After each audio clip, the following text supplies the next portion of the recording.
old friends, new friends, young folk growing up too fast.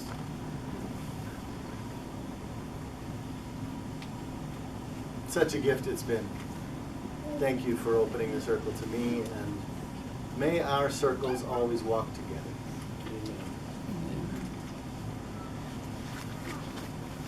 And I'm most grateful for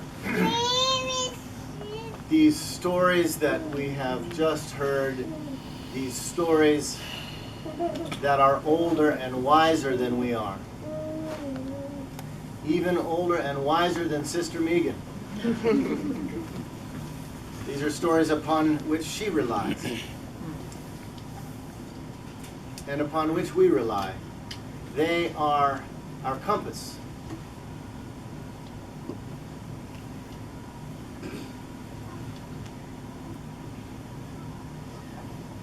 We are roughly halfway through the season of the church year that is called ordinary time. Seems rather incongruous when we're in a circle with such extraordinary people.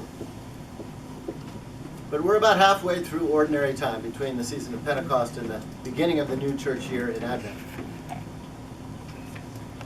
And we're in year B in the Gospel lectionary cycle, which means, of course, the year of Mark.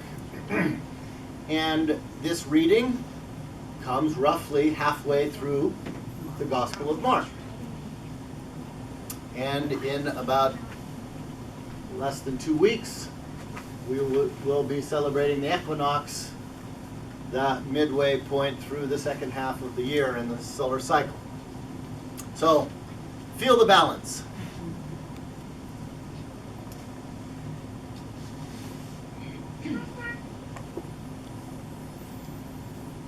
Now, of course, I love year B.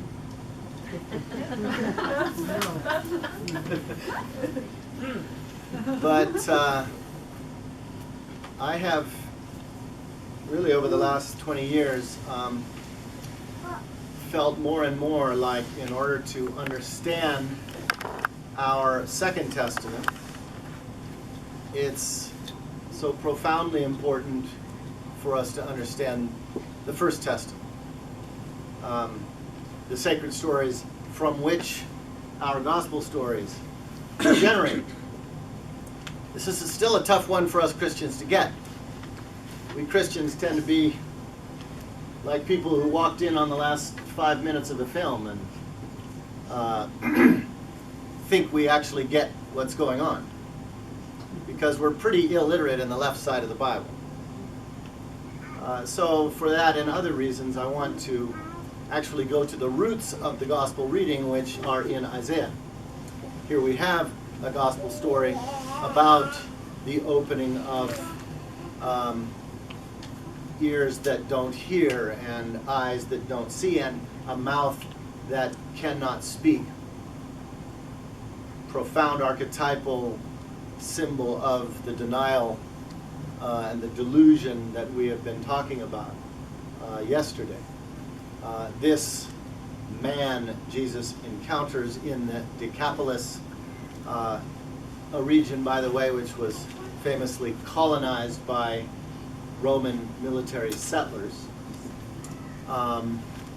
in the occupied territory of ancient Palestine. This man represents all of us who cannot hear the cry of the poor, cannot see the vision of the kingdom, cannot speak the truth, especially to power. But wasn't Jesus really just enacting the visions of the great prophets who saw and longed for that very healing?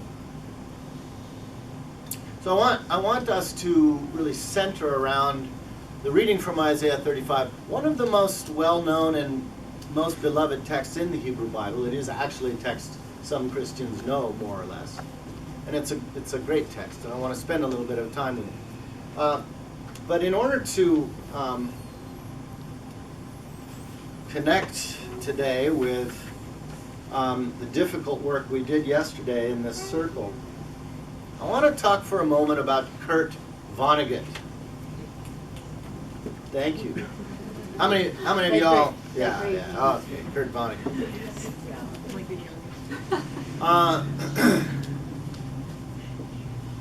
No one would ever mistake Kurt Vonnegut for a theologian. And yet, do you know that Vonnegut passed on in 2007? But during the last couple of years of Vonnegut's life, most of his writing was addressing the ecological apocalypse.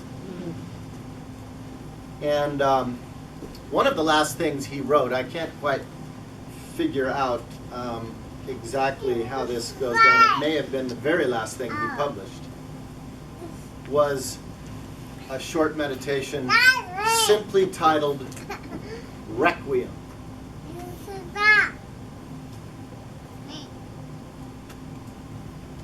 And I only discovered this a few years ago, and when I discovered it, it just made my jaw drop. Requiem.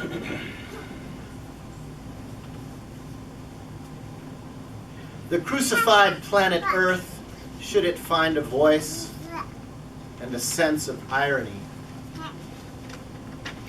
might now well say of it,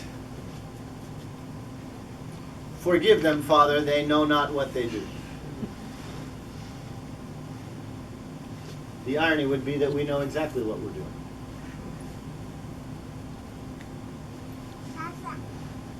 So when the last living thing has died on account of us, how poetic it would be if Earth could say, in a voice floating up perhaps from the bottom of the Grand Canyon, "It is finished.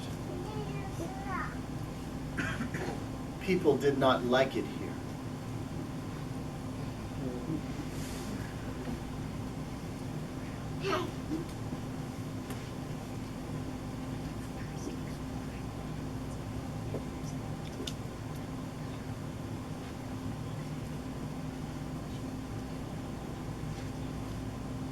Now that's a question worth asking.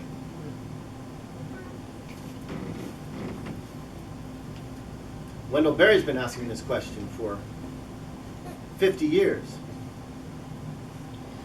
His diagnosis is that at the root of all apocalypse is the question of affection.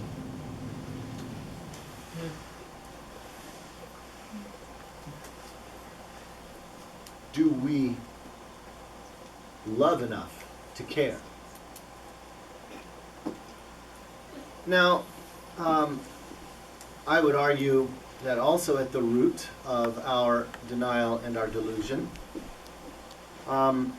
lies a good bit of theological error that has been perpetuated in the dysfunctional theologies and liturgies and pastoral work and sacramental expression in our churches. We are so deeply complicit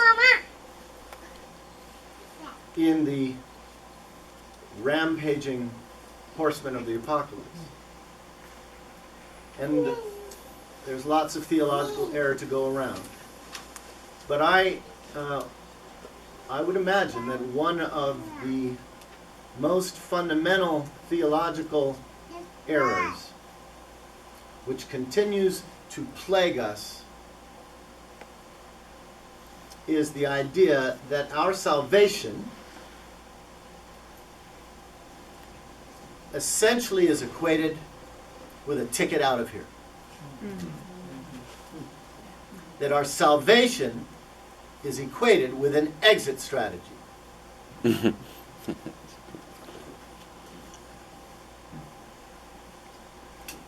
And that takes lots of forms in high church and low church and among Protestants and Catholics, but the theme is often the same. It is some sort of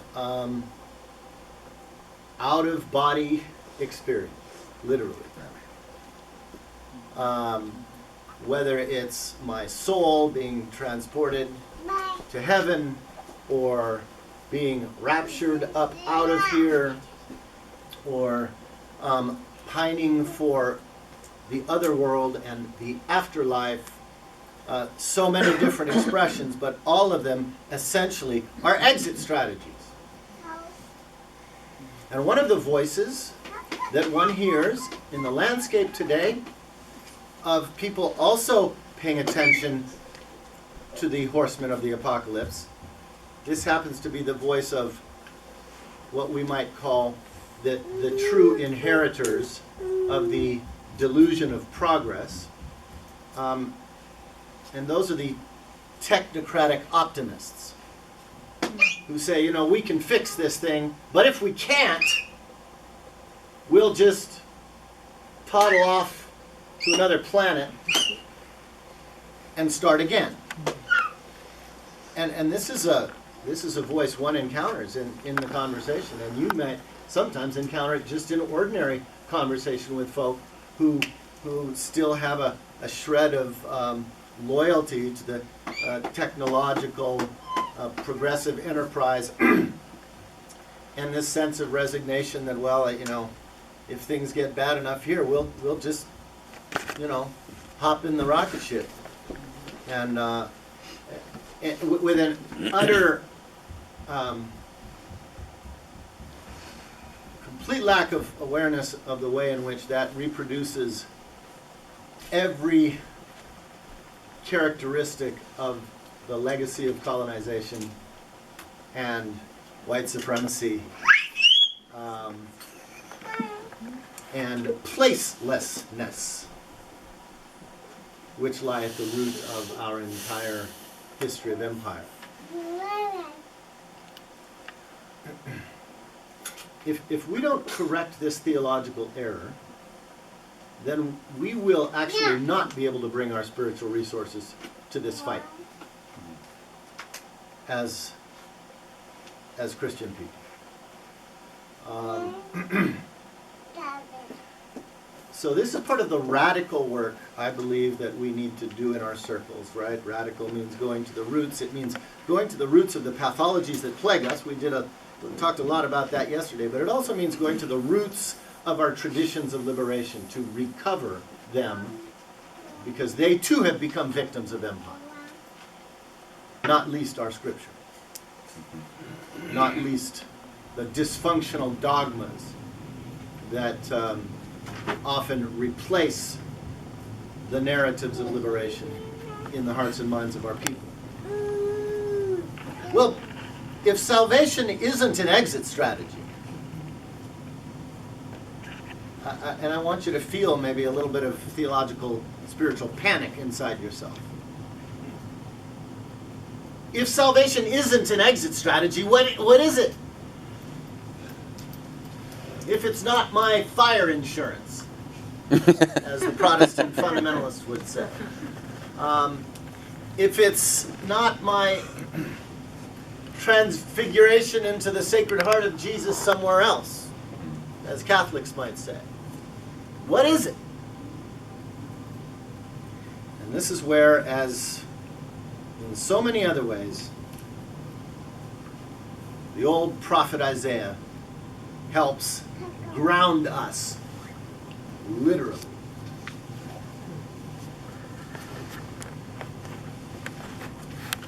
Mama. So I want to read it again, our Hebrew Bible lection, Isaiah 35.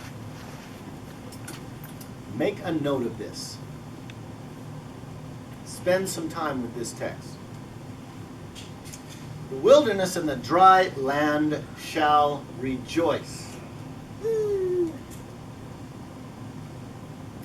Earth as relation. Earth as subject, not object. Earth as having an opinion, an emotion. The wilderness and the dry land shall rejoice. The desert shall rejoice and blossom. Like the crocus, it shall blossom abundantly.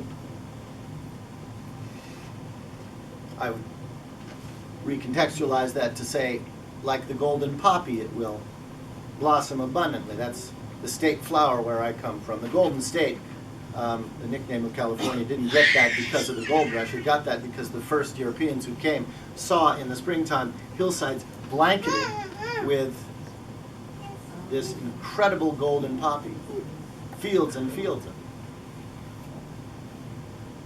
And rejoice with joy and singing. This is a party I want to be a part of. It's the best party in town. The glory of Lebanon shall be given it, the majesty of Carmel and Sharon. They shall see the glory of the Lord. First 2 verses.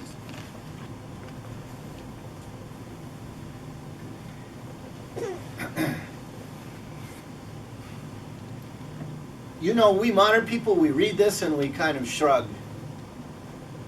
Nice, we say. Whatever. The desert will blossom. Or maybe we, what does it take?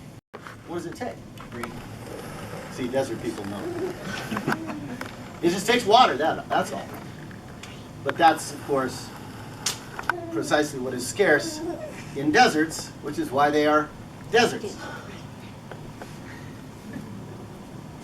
And y'all come from mostly green places. And when we Westerners come out here, our eyes hurt because it's too green. As Wallace Stegner, the great Western writer, put it, if you're going to learn to live in the West, you better learn to like the color brown.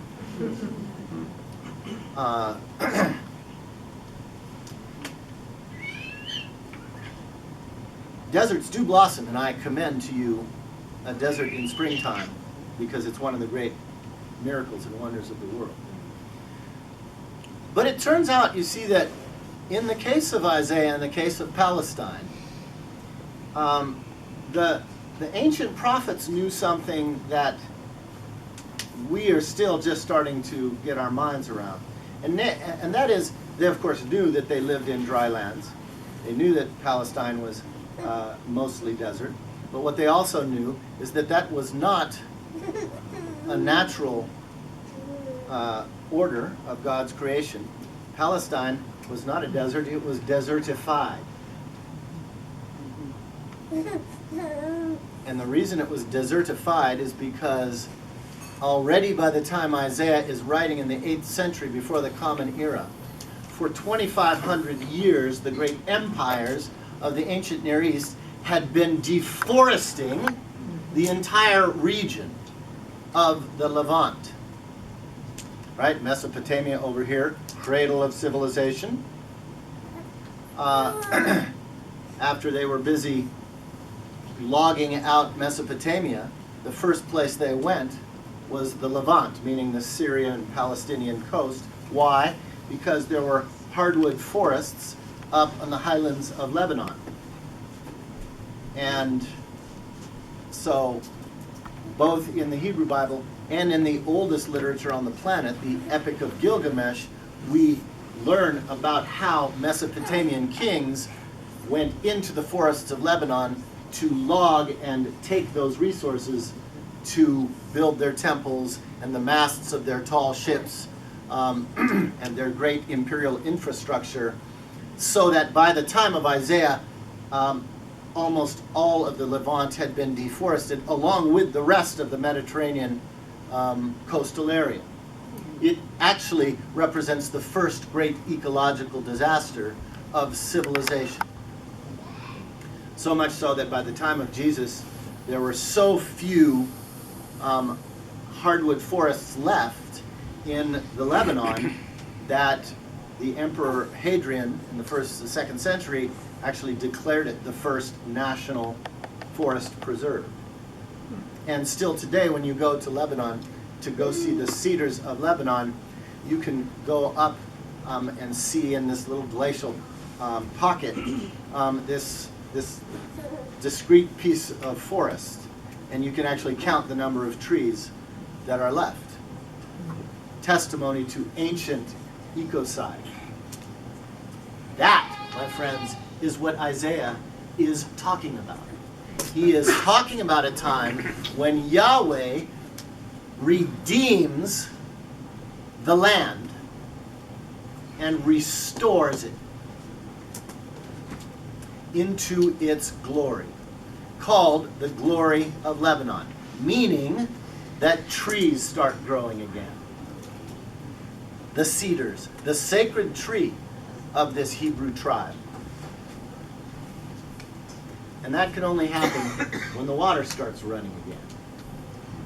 And so, we'll get to that in the reading. Isaiah's idea of salvation is for the land to be restored. Redemption as restoration. I didn't write this stuff. Isaiah did. We've completely missed it. Now, to bring this home, Isaiah goes on to say in verses 3 to 6, strengthen weak hands, make firm feeble knees. This was a favorite saying of folks at Jonah House, to take courage, to do this difficult work. Say to those who are of a fearful heart, be strong, fear not. Your God will come with recompense, come and save you. Then the eyes of the blind shall be opened, the ears of the deaf unstopped, the lame shall leap, the tongue sing for joy. This is the restoration of the body. So we still haven't gotten an exit strategy. What we've got is a restoration strategy. The body of earth, the body of folk, both earth and people have been degraded by empire. That's real. Empire literally generates physiological breakdown, mental breakdown, disabilities of all kinds. Redemption, John, is the cedar coming back. Redemption is my voice coming back. That's salvation in our tradition. And anybody who offers you an exit strategy is betraying our tradition. And we need to go to war against that. Theological. So earth, the desert blossoming, bodies, the lame leaping. And actually, Charlie, the desert and the people both need water for that to happen. And so, in the last two verses of this oracle, we come back to what I like to call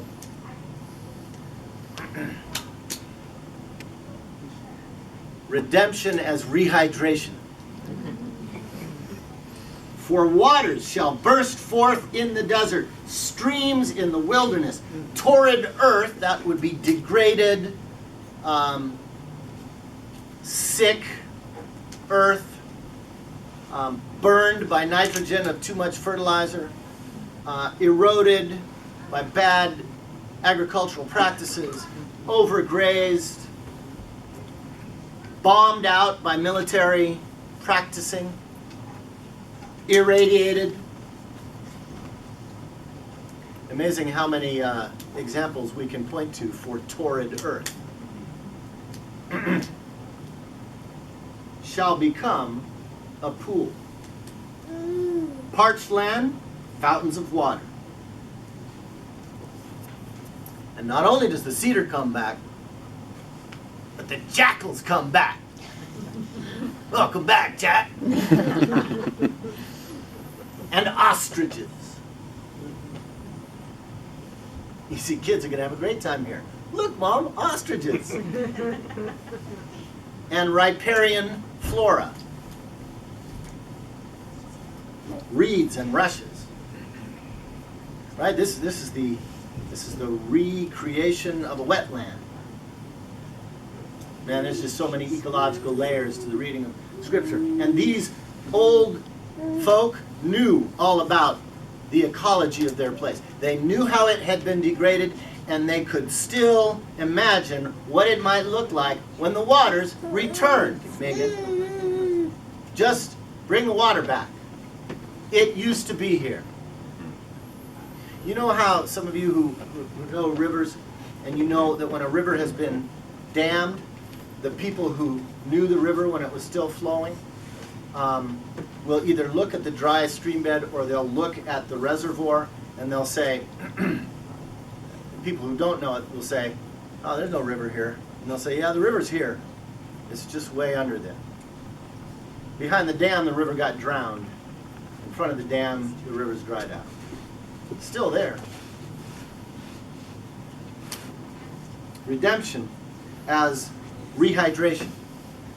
This vision goes on. This is the really interesting thing about the prophets. Not only did they have eyes to see what the land used to be and what it would one day be with redemption as rehydration, they also understood that that required the deconstruction of empire.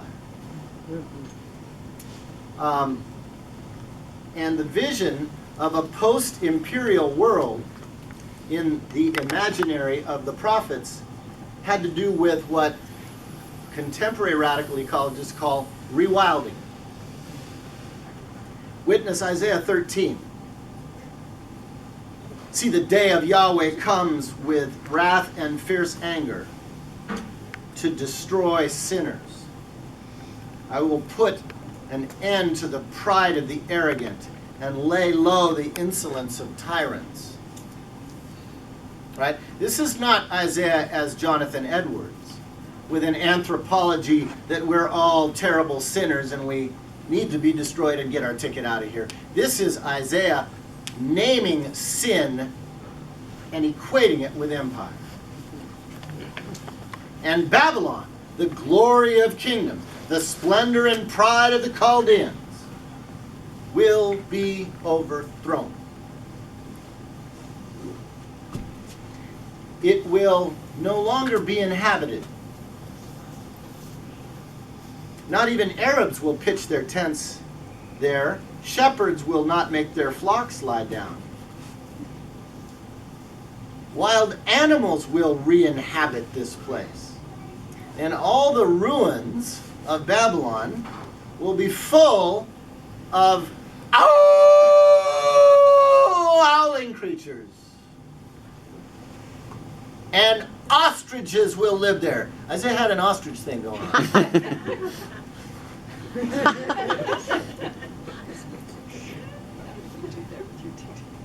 And goat spirits will dance in the former palaces of the powerful. Hyenas will cry in its towers. Jackals, welcome back, Jack. Jackals will live in the pleasant palaces. Rewilding. The repopulation of imperial centers by perhaps that community of species most marginalized by empire, namely wild animals.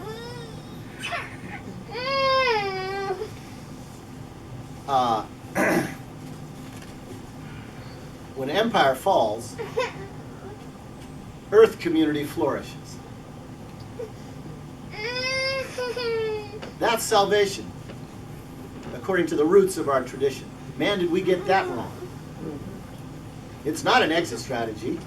It's a deconstructive strategy, and a re-inhabitory strategy, and a rewilding strategy.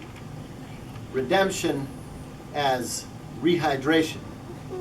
There are many examples of this throughout Scripture. We could go on with this. I'm just going to give you two examples. Another one from Isaiah. This comes from Isaiah 14. It also is an oracle of judgment on Babylon. Listen to what Isaiah 14 verses 3 to 6 says. When the Lord has given you rest from your pain and turmoil and the hard labor with which you were made to serve. Right? He's talking to the oppressed. When Yahweh has has granted you Shabbat from your slavery to empire.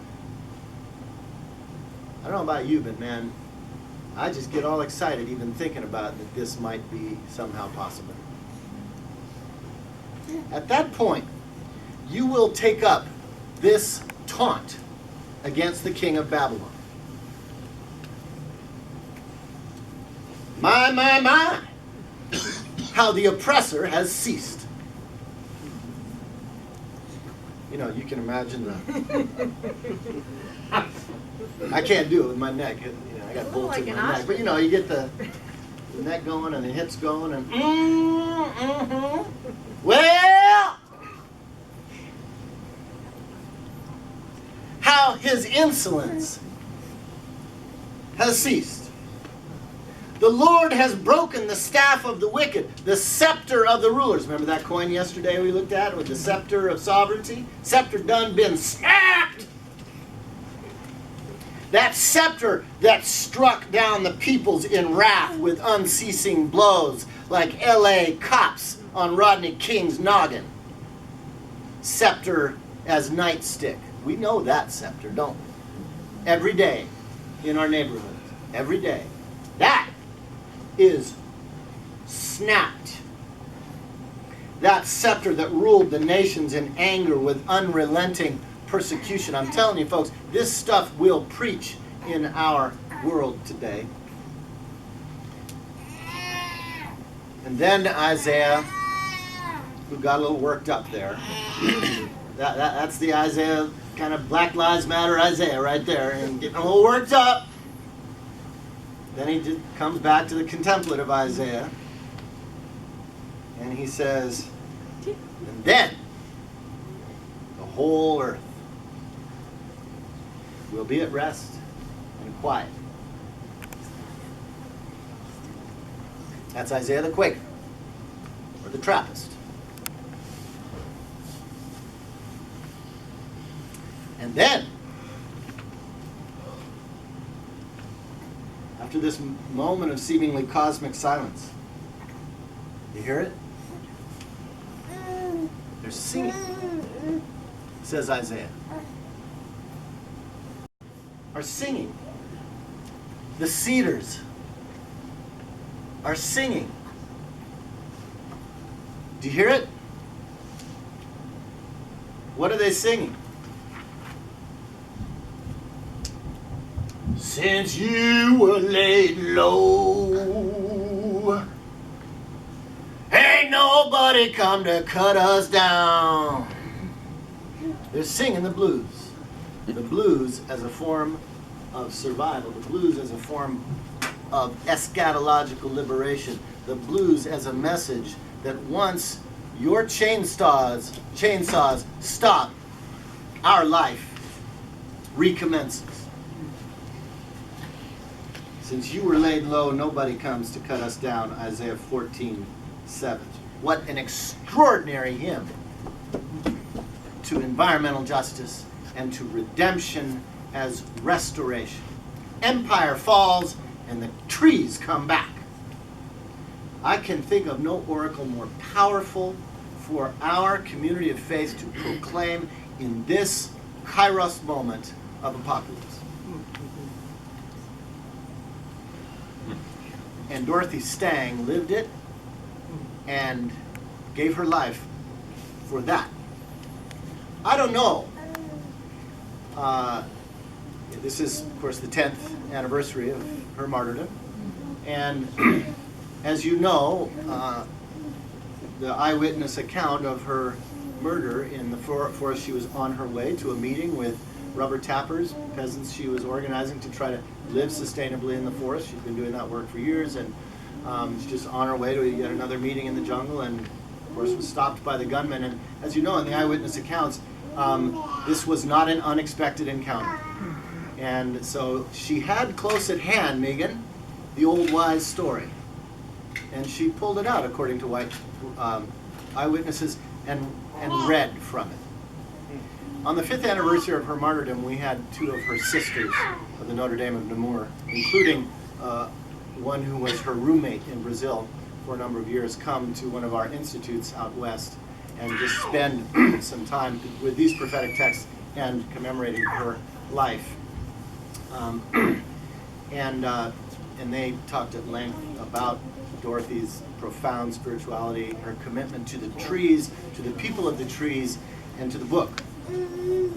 So what we're told is she began to read from Scripture.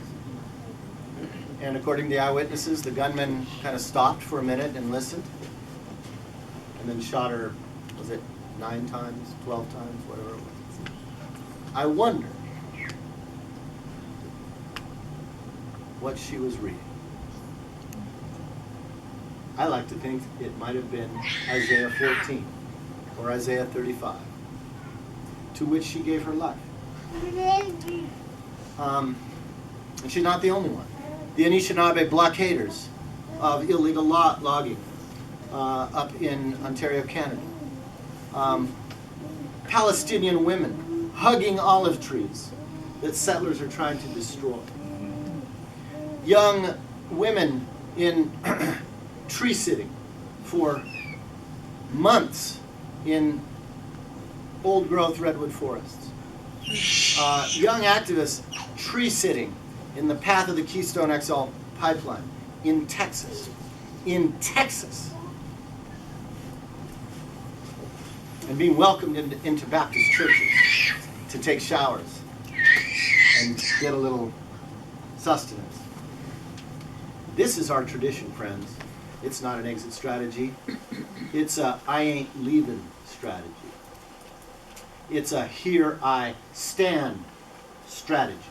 We've been talking a lot about anniversaries and commemorations, and rightly so, because that's the people's history we need to keep reciting. Part of that history coming up in a couple of years, the 500th anniversary of Martin Luther, tacking up some talking points on the Wittenberg door about how the church needs to reform, and famously saying, here I stand. But how are we going to stand somewhere if we don't know where we belong? And if we don't care enough, if we don't like it enough here to stand here against the apocalypse? Isaiah took that stand. So think trees coming back, redemption as restoration. But also, Charlie reminds us, got to have water. Got to have water. Isaiah 41, 2nd Isaiah. When the poor and needy seek water, I will make in the wilderness a pool, the dry land springs of water. I will put in the wilderness the cedar, in the desert the cypress, so that all may know and see that the hand of Yahweh has done it. Dude, all right, I get it. You said it in chapter 13, in chapter 14, in chapter 35. Repetition is the key to pedagogy. Isaiah doesn't just say it once, he says it over and over and over, so that in some imagined future you wouldn't have a people standing in your tradition, naming your name, and talking about exit strategies. We're supposed to get this.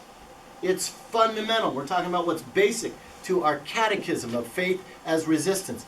This is basic. Our salvation is not an exit strategy.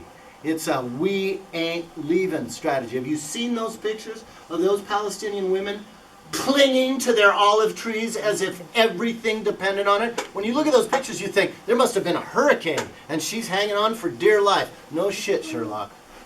It's a hurricane, all right. You can only cling to a tree if you are related to that tree.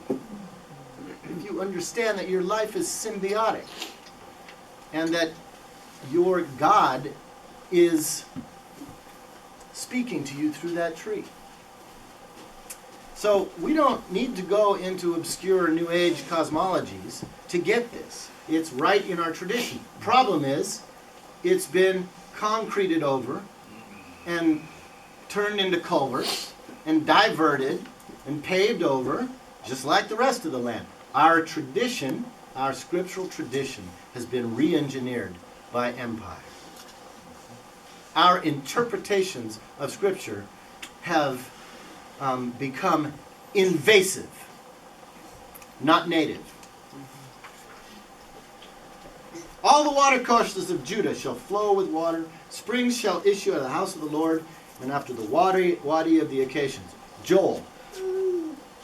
In that day fresh water shall flow from Jerusalem, part of the eastern sea, to the western sea throughout the summer and winter. Zechariah. It wasn't just Isaiah. It's everybody in the Hebrew Bible. Most famously, Ezekiel. Zeke 47, John. Ezekiel 47 is Ezekiel's vision of Israel restored from oppression, from liberated from empire. And it goes on to chapter. All of Ezekiel 40 is this vision. And it's the reestablishing of tribal, decentralized, non-centralized, end of the monarchy, back to the decentralized thing. And the culminating vision of Ezekiel 47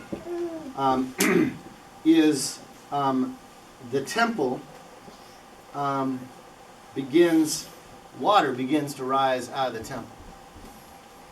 It's really cool. It's a rising tide. And Ezekiel says, water began flowing out of the temple from each of the four directions. And first, it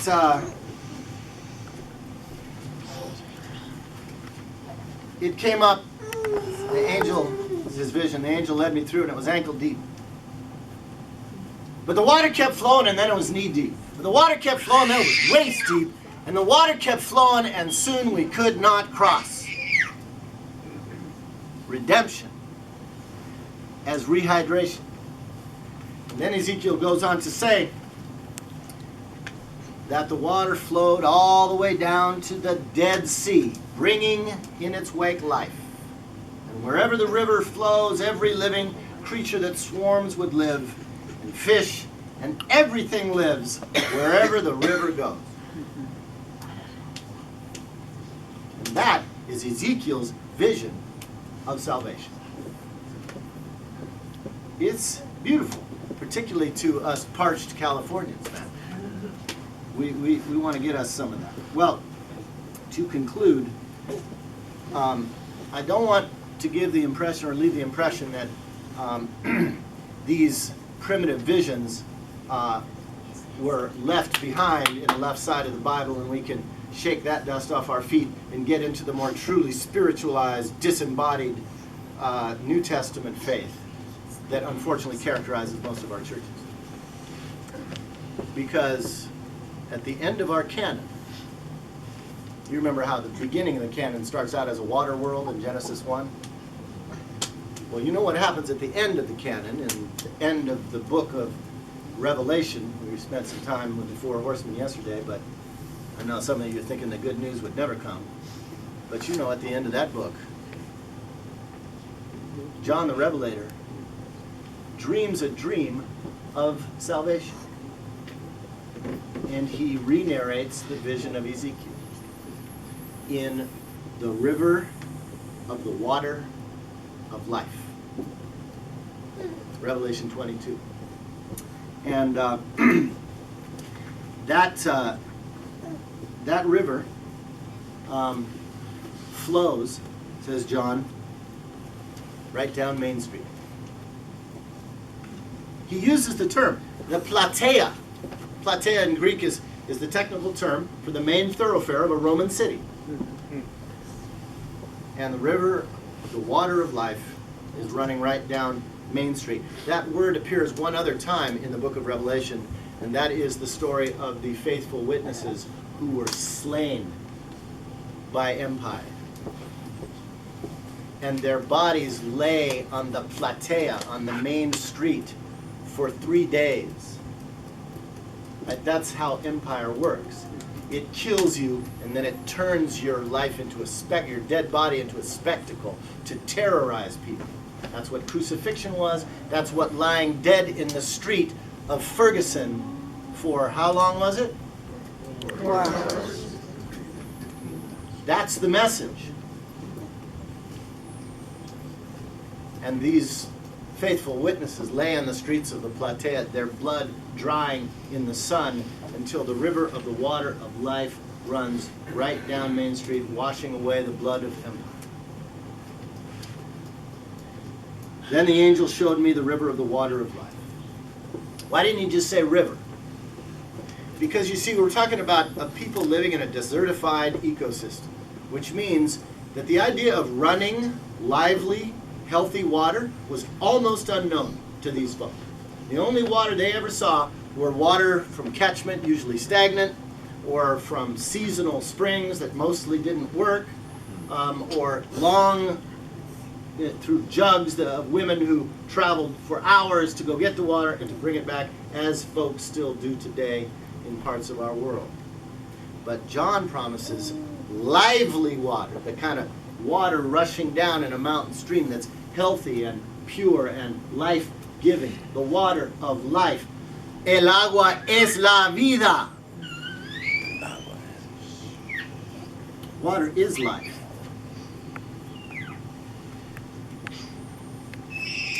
And that water, interestingly, and here's where there's a little difference from Ezekiel. In Ezekiel, the water is flowing right from the temple. But in the Revelation, there is no temple. The last vestige of imperial centralization has been deconstructed. And now that river is flowing from where? Anybody remember? Well, that's pretty good for a Hutterite trying to be a Catholic. From the side of Christ. I'll buy that. That's okay. That's a nice image, actually. But actually, in Revelation, it's flowing from the throne of God. Now, this is rehabilitating an old image from the Psalms of God as a mahor, a spring. God is a spring out of which water flows. Water is life. God is life. God is a spring. God is water. I don't know. Flowing from the throne of God and of the Lamb. And the final bit from Ezekiel, and on either side, grow up the trees of life. Redemption as rehydration. I apologize for going on a little long on this thing, but I get pretty excited about redemption as restoration. So I want to name again the indigenous water walkers we talked about yesterday, who are drawing deep on ceremony and tradition and prophetic vision of past and future. It is also right in our tradition. Let us take our tradition, rightly understood, and join with others who are responding to this crisis and reclaim our salvation and the salvation of the world and of the poor as all about staying here, standing against the storm, taking our place in real places, clinging to the vision of a restored earth, and not settling for an exit strategy. Not of any kind. Not a spiritual exit strategy or some sort of cockamamie technological exit strategy or political exit strategy. Nothing less than redemption as complete restoration of the earth. Because as the prophets teach us, when the earth is restored, then and only then can we see the glory of God.